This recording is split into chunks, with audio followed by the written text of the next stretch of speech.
Assalamualaikum warahmatullahi wabarakatuh dan salam sejahtera saya ucapkan. Saya Muhammad Mujahid bin Zakaria dari kelas EH2203L ingin membentangkan assignment yang dikaji yang bertajuk Konsep Ketuhanan Tuhan Bapa dalam Doktrin Trinity Agama Kristian.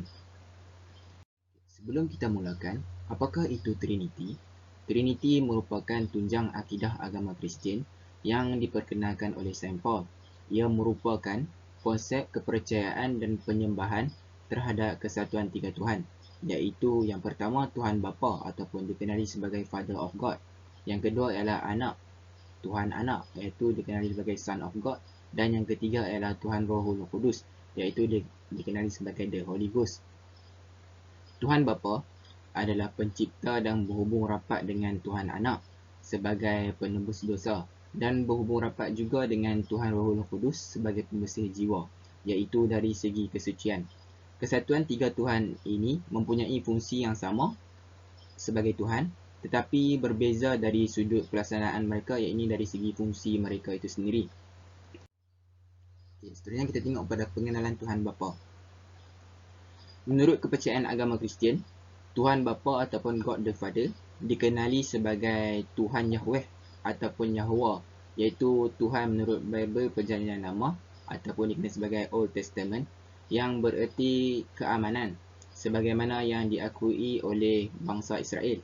Menurut kepercayaan agama Kristian, Tuhan Bapa ni berfungsi sebagai pencipta, penjaga dan petunjuk kepada alam.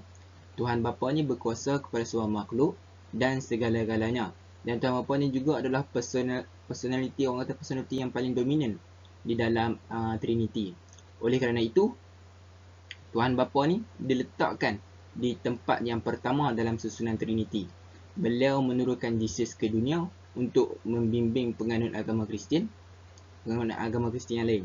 Tuhan Bapa ni dia tidak mempunyai asal usul berdasarkan Gospel Mark, tetapi penganut agama Kristian ni dia percaya bahawa penjagaan dan petunjuk daripada Tuhan Bapa itu sendiri adalah bukti kepada kewujudan Tuhan Bapa. Seterusnya kita tengok pada ciri-ciri fizikal Tuhan Bapa. Di dalam agama Kristian, Tuhan tu dia berbeza dari sifat fizikal manusia. Walaupun sudah kita ketahui bahawa manusia dia mempunyai sifat fizikal dan rohani, tetapi Tuhan itu sepenuhnya rohani. Tuhan tu wujud dalam lingkungan alam fizikal yang normal, manakala manusia yang diciptakan oleh Tuhan itu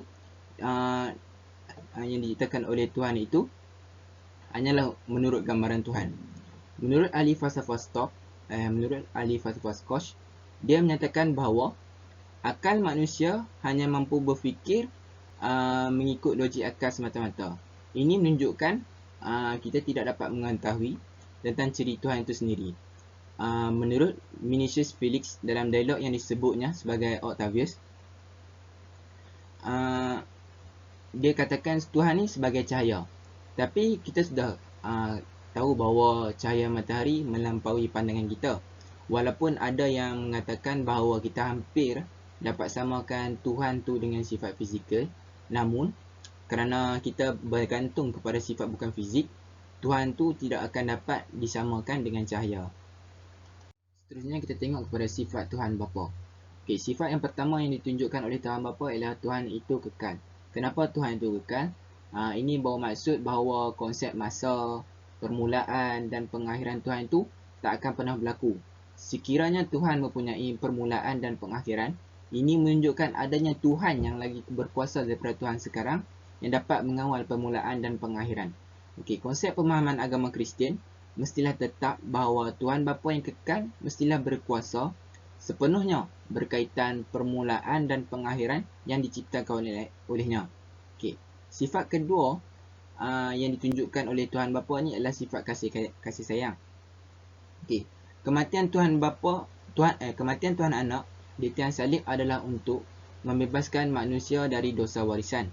Ini menunjukkan sifat kasih sayang dan adilnya Tuhan Bapa yang cintakan keamanan. Oleh itu, Tuhan Bapa ni dia mengutuskan Tuhan Anak untuk membebaskan manusia. Dengan ini juga kasih sayang antara Tuhan Bapa, Tuhan Anak dan manusia terjalin.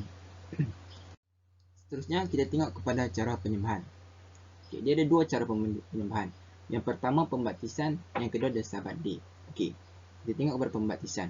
Pembaptisan merupakan upacara rohani Kristian dengan cara menaburkan air ke dahi seseorang atau merendamkan di dalam air. Okey, perbuatan ini dia melambangkan penyucian atau pembaharuan dalam kemasukan ke dalam gereja Kristian. Okey, pembaptisan adalah satu simbol ibadat kita kepada Tuhan, terutamanya Tuhan Bapa. Melalui pembaptisan juga, dosa-dosa yang kita pernah lakukan seperti kita membunuh, kita mencuri atau kita bohong dan banyak lagi yang salah di sisi agama dihapuskan dan diampunkan oleh Tuhan. Hal ini macam seperti kita mencuci dosa dan mulakan hidup baru. Tambahan pula hubungan kita dengan Tuhan juga diperbaharui kerana kita dibaptis menggunakan nama Bapa, Anak dan Rohul Kudus. Selain itu, pada hari Ahad, mereka diharuskan untuk berkumpul di gereja kerana hari Ahad merupakan hari kesucian, iaitu the Sabbath day. Okay, the Sabbath day ni, pada hari ini mereka akan berdoa untuk diampunkan dosa yang telah mereka lakukan. Dengan cara ini juga, mereka akan kembali menyembah Tuhan yang berkuasa, iaitu Tuhan Bapa. Seterusnya kita masuk kepada kesimpulan.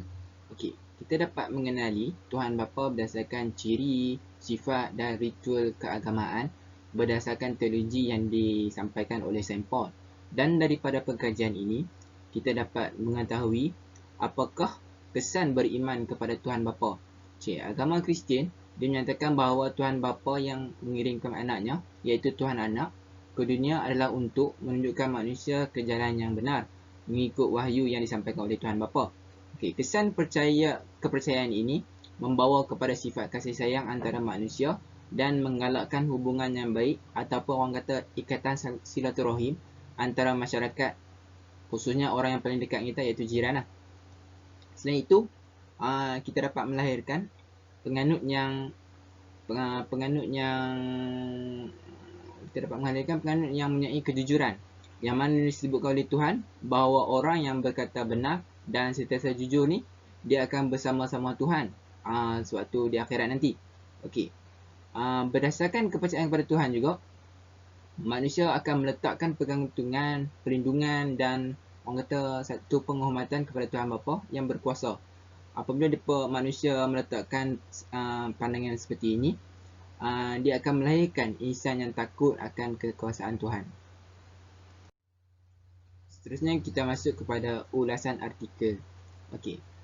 Artikel ini bertajuk God the Father, Lord Jesus Christ and their Interrelationship dan ditulis oleh Christian Cardozo Mendiola yang diterbitkan pada tahun 2019 di Columbia Adventist University. Okey. Kita masuk kepada pengenalan penulis. Siapa tu Christian Cardozo Mendiola? Okey. Christian Cardozo Mendiola dia merupakan salah seorang penolong profesor penyelidikan New Testament di Columbia Adventist University yang terletak di Medellin, Colombia. Okay. Sebelum beliau menjadi profesor, beliau mengambil PhD dan degree dalam jurusan teologi, kajian teologi di Columbia Adventist University dari tahun 2011 hingga tahun 2020. Okay. Maksudnya, isu-isu yang dibincangkan dalam penulisan beliau, penulis ni banyak menceritakan mengenai Tuhan Bapa mengikut konsep teologi yang diperkenalkan oleh Saint Paul, serta macam mana kewujudan Tuhan Anak itu, iaitu Jesus, mempengaruhi atau berkait dengan identiti Tuhan. Okey, menurut apa yang dibincangkan, Tuhan Bapa merupakan Tuhan yang disebut dalam Perjanjian Lama ataupun dikenali sebagai Old Testament. Okey, namun identiti Tuhan Bapa sekarang dia dah telah masukkan Tuhan Anak ke dalamnya kerana Jesus dia wujud dalam bentuk jasad yang dapat dilihat oleh manusia. Okey, yang kedua, penulis juga dia mengaitkan dalil daripada Korintus untuk membuktikan ketuhanan dari segi teologi Paul. Okey, yang ketiga, penulis juga dia mengkaji tentang peranan Jesus sewaktu penciptaan. Jesus ni dia berperanan sebagai titik pertengahan di antara alam manusia dan alam gaib. Selain itu, Jesus juga dia berperanan dalam menyampaikan wahyu yang diciptakan oleh Tuhan kepada penganutnya yang beriman. Seterusnya kita tengok kepada kekuatan dan kelemahan artikel. Antara kekuatan artikel ini adalah dari segi rujukan ketika menulis artikel ini. Penulis ni dia menggunakan pelbagai rujukan dari segi pengkajiannya untuk menghasilkan satu artikel orang kata yang berkualiti serta merumuskan satu rumusan yang baik. Ini menunjukkan bahawa penulis ni dia sangat berminat dengan bidang yang dikaji. Selain itu, penulis juga dicuba mengecilkan skop pengkajiannya yang mana untuk memudahkan urusannya mengaitkan isu yang dia cuba bawa supaya orang kata pembaca ni lebih senang memahami dengan mudah. Antara kelemahan artikel ini pula, penulis ni dia tidak menerangkan kosakata Greek dalam penulisannya. Hal ini menyukarkan pembaca, terutamanya yang hanya mengetahui bahasa Inggeris, untuk memahami maksud kata-kata yang cuba disampaikan. Seterusnya kita masuk pada kritikan. Hasil daripada penulisan dan perbincangan yang terdapat dalam artikel ini, ada dua kritikan. Yang pertama, kritikan terhadap rujukan yang digunakan oleh Paul. Yang kedua adalah kritikan terhadap kaitan Jesus dengan Tuhan Bapa. Daripada segi rujukan, agama Kristian yang berpandukan Perjanjian Baru merupakan rekaan Saint Paul semata-mata. Sebab apa? Sebab kerana kita dapat melihat dalam karangan kitab-kitab yang ditulis Paul ni mempunyai unsur tukar tambah daripada unsur kepercayaan tamu-tamadun kuno dan daripada falsafah Greek. Kita dapat bandingkan teologi agama Kristian oleh Saint Paul ni dengan agama Islam. Kita tengok agama Islam, dia berpandukan kitab yang diturunkan oleh Allah SWT, iaitu Al-Quran, yang mana dia sesuai digunakan sepanjang zaman. Dan kita tahu Al-Quran itu adalah dikatakan sebagai satu mukjizat dan kandungan yang terpelihara. Dia bersifat suci dan bersifat kekal. Kita dapat tengok benda ni dalam surah Al-Hijr. Dia dah terangkan Al-Quran ni dia dijaga. Dia tidak akan berubah, dia tidak akan boleh dirubah. Dalam artikel ni juga penulis dia menyatakan peranan Jesus Christ dalam percintaan.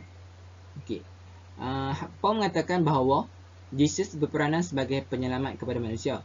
Hal ini kerana beliau telah korbankan dirinya dengan cara disalib untuk menyucikan dosa warisan. Agama Islam, hal ini amatlah bercanggah dengan ajaran agama Islam. Agama Islam dia menyatakan bahawa setiap anak atau manusia yang lahir itu semuanya suci dari sebarang dosa. Oleh itu, Islam memang menolak sekeras-kerasnya pandangan daripada Saint Paul ni yang menyatakan bahawa Nabi Isa ataupun Jesus tu disalib untuk menyelamatkan penganut agama Kristian yang lain. Sebenarnya kita masuk kepada import dan maklumat baru yang diperoleh. Kita tengok import dulu. Import yang pertama adalah dari sudut pengampunan dosa menurut agama Kristian. Dengan pensaliban Jesus, mereka percaya bahawa dengan pengorbanannya itu dapat mencucikan dosa warisan bagi agama Kristian. Dari sini kita dapat melihat bahawa begitu hebat kepercayaan penganut agama Kristian ini dalam mempercayai apa yang disampaikan kepada mereka. Sama lah juga kita yang beragama Islam ni, kita mestilah percaya bahawa dengan kita meninggalkan larangan Tuhan dan kita bertaubat kepada Tuhan, dosa kita akan terhapus. Yang kedua,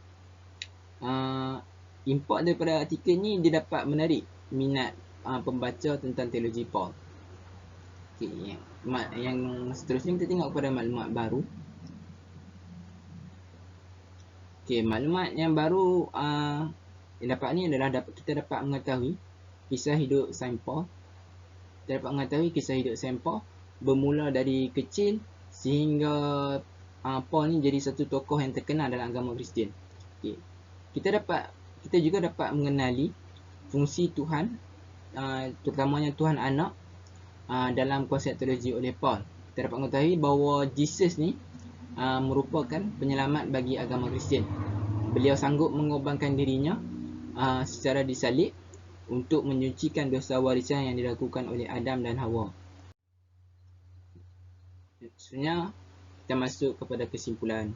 Okey, hasil daripada kajian ini, kita dapat melihat sifat-sifat terhadap Tuhan Bapa serta kaitannya antara penciptaan Jesus dalam kerangka agama Kristian. Walaupun terdapat banyak bidasan kritikan mengenai konsep doktrin Trinity oleh St. Paul ni, penganut-penganut agama Kristian masih memegang kepercayaan mereka kepada Jesus yang mana menjadi cerminan kepada Tuhan Bapa di muka bumi ni ya. So apabila mereka percaya kepada Jesus, mereka akan terus percaya dengan Tuhan yang berkuasa, iaitu Tuhan Bapa yang menciptakan alam serta segala apa yang terkandung dalamnya. Okey, dan dalam penulisan ni juga penulis sendiri membuktikan keunikan yang terhadap dalam konsep Trinity itu sendiri. Setakat itu saja. Assalamualaikum warahmatullahi wabarakatuh.